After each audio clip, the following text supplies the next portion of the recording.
Esse prato passou de cozinha de aproveitamento para a rainha das tapas. Hoje nós vamos falar das croquetas espanholas. Bora comigo nessa viagem?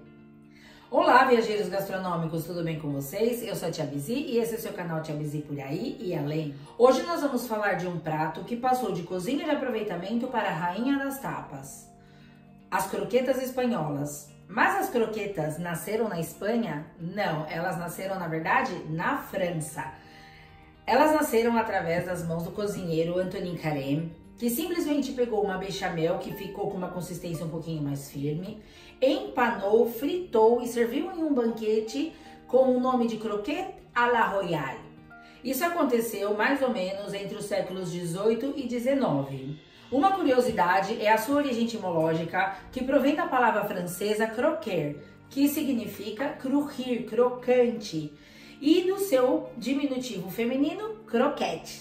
Na Espanha, elas nasceram em uma época de muita fome, que foi durante a pandemia da gripe espanhola, entre os anos de 1818 e 1820, onde, por sorte, a farinha de trigo era um produto um pouco mais abundante e as pessoas pegavam as sobras de cozido, de alguma coisa que tivesse, alguma verdura, faziam uma espécie de um bechamel e misturava essas sobras de carnes para render para todo mundo poder comer. É daí que a gente diz que é uma cozinha de aproveitamento, porque todo e qualquer ingrediente você pode fazer uma deliciosa croqueta. Assim como tudo na vida, as croquetas também evoluíram e hoje cada chefe, cada restaurante tem a sua receita especial. As croquetas de sobras de cozido ainda são muito típicas aqui na Espanha, porém já existem preparações exclusivas para essas croquetas, que todo bar ou restaurante tem a sua receita. E hoje eu vou preparar para vocês uma receita também muito clássica, que são as croquetas de jamón. Já que a gente está na Espanha, nada melhor do que usar um jamón para fazer uma croqueta, não é mesmo? Pois então agora, sem mais delongas, vamos à receita e bora comigo! Bem, pessoal, nós vamos falar um pouquinho sobre os ingredientes da croqueta. Como eu já expliquei para vocês, a croqueta realmente ela tem uma base de bechamel que a gente vai fazer junto. Então eu vou precisar de manteiga, farinha de trigo. No meu caso hoje o recheio é de jamón, o leite para a gente preparar o bechamel, cebola, pimenta, sal. E é isso, gente. É muito simples de preparar essas croquetas, tá bom? Eu vou dar uma dica para vocês aqui que é o seguinte. O jamón, ele é uma carne salgada, é igual a nossa carne seca aí no Brasil. Então, ele é uma carne curada. Então, o que que acontece? Se eu faço assim diretamente, ele vai ficar, o jamón fica durinho dentro da croqueta. E eu gosto dele um pouquinho mais macio. Então, eu vou dar uma dica pra vocês que é assim. Esse leite a gente vai usar pra fazer a bechamel. Então, o que que a gente pode fazer? Saborizar esse leite com esse jamón da receita. Então, eu vou colocar um leite na panela e vou colocar o jamón. Pra quê? Só pra ele dar uma hidratada. E assim já saborizando o leite. Eu vou colocar aqui o jamón.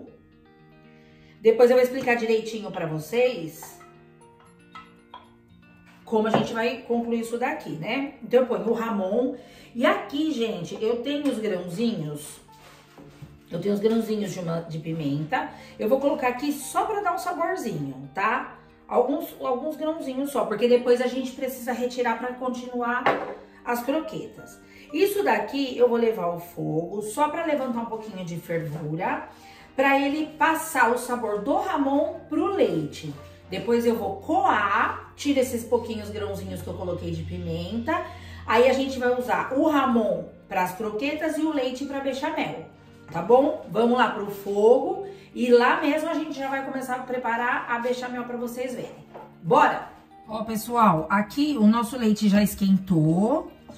Já hidratamos um pouquinho o jamón. Agora eu vou coar para aproveitar esse leite para fazer a bechamel e o jamón para fazer a croqueta, tá? Ó, só vou coar e reservar.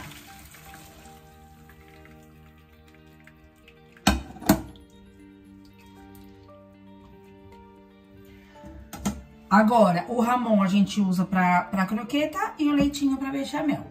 Bem, pessoal, já tenho aqui tudo separadinho. E só lembrando que eu não dessalguei o Ramon. Eu só hidratei, tá bom? E o leite tá aqui, ó, com o saborzinho do Ramon já dentro. Bem, pessoal, nós vamos começar agora o bechamel. Eu vou colocar a manteiga.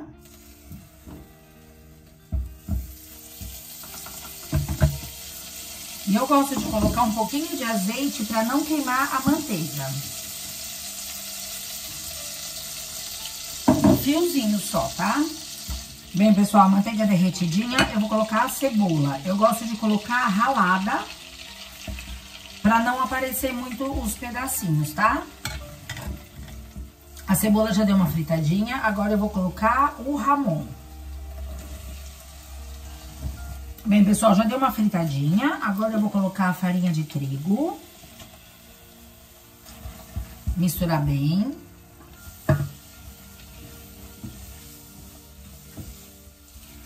Pessoal, olha, eu já tenho aqui o Ramon com a farinha de trigo, tá bom? Tudo douradinho.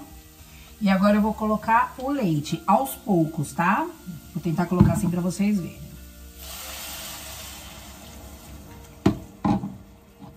Mexe bem.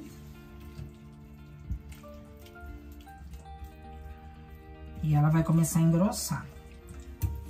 Por que que eu coloco o leite aos poucos? Pra não ficar muito líquida e não ficar ruim pra enrolar. No caso aqui, ó, ela tá bem pastosa, eu posso colocar mais um pouquinho de leite.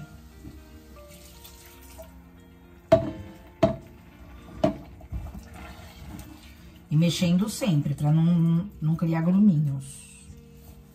Gente, cuidado com o leite, porque conforme ela vai fervendo, ela vai engrossando. Por causa da farinha de trigo. Pra não ficar muito mole, porque depois ela fica ruim pra gente enrolar, tá bom?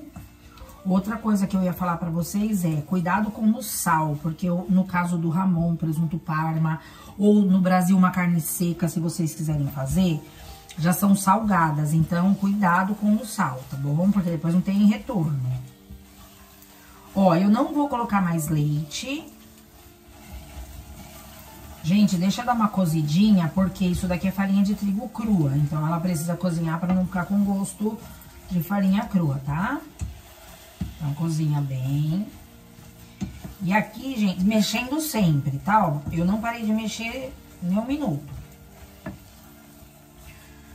Pronto, agora aqui, eu provei, a minha não precisa de sal, então eu não vou colocar. E a pimenta a gente colocou pra infusionar com o leite. Agora, o que que eu vou fazer? Ó, eu vou pôr ela aqui em um tupper, tá? Olha, pra vocês verem a textura. Tá bem? E agora eu vou dar uma dica aqui pra vocês, pra gente guardar. Pessoal, a nossa croquetinha já tá pronta, a massa. E o que que eu vou fazer agora? Eu vou guardar ela com plástico filme em contato. E eu vou deixar ela esfriando na geladeira, de preferência de um dia para outro, tá? Pra ela pegar uma consistência, pra gente poder enrolar, empanar e fritar, tá bom? Então, eu vou deixar a minha já fechadinha aqui. Ó, eu coloco o plástico em contato e tampo pra levar pra geladeira. Eu vou deixar ela esfriar de um dia pro outro e aí a gente vai vir pra fritar, que eu já tenho uma lá na geladeira, tá bom? Bem, pessoal, eu tenho uma massa aqui já pronta, agora a gente vai enrolar, empanar, né? E fritar pra vocês verem o resultado, tá? Olha, a minha massa, ela ficou bem firminha, então depois eu passo as quantidades certinho pra vocês, que dá certinho essa receita. Eu nem passo nada na mão pra enrolar. Gente, a croquetinha tradicional, aqui, ela é assim um pouco mais compridinha, tá? Eu, particularmente, eu gosto da croqueta redondinha, então a minha eu vou fazer redondinha. Uma dica agora na hora de empanar. Eu passo no ovo e na farinha de rosca, só. Porém, o que que eu faço? Eu pego a croqueta na mão e eu passo o ovo na minha mão. Por quê? Porque assim eu vou criar um empanado mais delicado. A farinha vai pegar bem e não vai ficar aquela soltando quando frita, tá bom? E ainda assim a gente acaba economizando um pouquinho do ovo, tá? Não perde tanto. Pessoal, passei algumas quantas aqui. E agora eu passo a farinha de rosca, tá? Eu sempre gosto de enrolar assim na mão, porque além de ficar mais grudadinha a farinha, ela já dá mais uma boleadinha para ficar mais bonita, tá bom? Claro que é um produto caseiro, então a gente não precisa ter aquela perfeição, porque quando sai também aquela perfeição, dá na cara que é industrializado, né? Essa quantidade, ó, metade da minha massa eu fiz 10 croquetinhas, então essa receita vai sair mais ou menos umas 20, 25, dependendo do tamanho que você vai fazer, tá? Agora nós vamos lá pra fritura e aí voltamos aqui pra gente empratar. Bem, pessoal, a fritura aqui é simples. A gente vai colocando, eu coloco umas 2 em 2.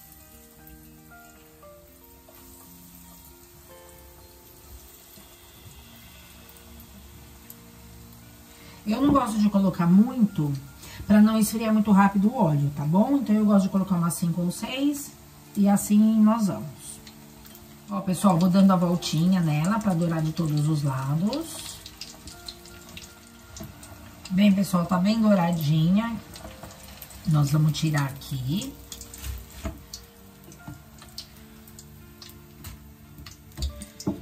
Apagar aqui o fogo. E eu quero aproveitar que eu tô aqui pertinho de vocês pra mostrar pra vocês já a texturinha dela, tá bom? Ó, ela fica bem cremosinha dentro, tá? Mas agora a gente vai lá pra mesa pra gente empratar bem bonito. Bem, pessoal, nós temos então aqui as nossas croquetinhas, né? Eu abri uma já pra vocês verem como elas ficam bem cremosinha dentro, tá? Chega aqui pertinho. Olha, ela é bem cremosinha, tá bom? Então, o que a gente vai fazer agora? Como nós estamos falando das tapas, eu vou servir aqui uma tapa, que geralmente é uma croquetinha, tá? Eu vou colocar essa folhinha só para ela não ficar escorregando no prato. Então, aqui seria uma tapa. No tiringuito, a gente servia 6 unidades. E eu servia num pratinho como esse. Então, eu vou colocar aqui as 6 unidades. Aqui, geralmente, o pessoal serve entre 5 ou 6.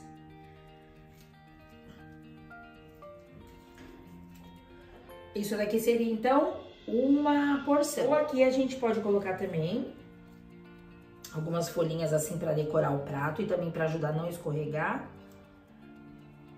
E servir aqui. Vou pegar 2 emprestadas daqui pra gente colocar aqui e fazer a porçãozinha, tá bom? Então, pessoal, é isso. Aqui seria, então, uma porção, né? Ou nesse pratinho menor, ou assim. E aqui seria uma tapa, tá? Que é a ideia da tapa do copo de cerveja ou de vinho, que tem a historinha lá nas redes sociais. Bem, pessoal, espero que vocês tenham gostado da receita. Façam em casa, depois me conte. Qualquer dúvida, deixa aqui nos comentários. E não se esqueça, dê aquele like para ajudar a impulsionar nosso canal e se inscreva e ative as notificações, porque sempre que tiver essas delícias, vocês vão ser os primeiros a chegar para preparar comigo, tá bom?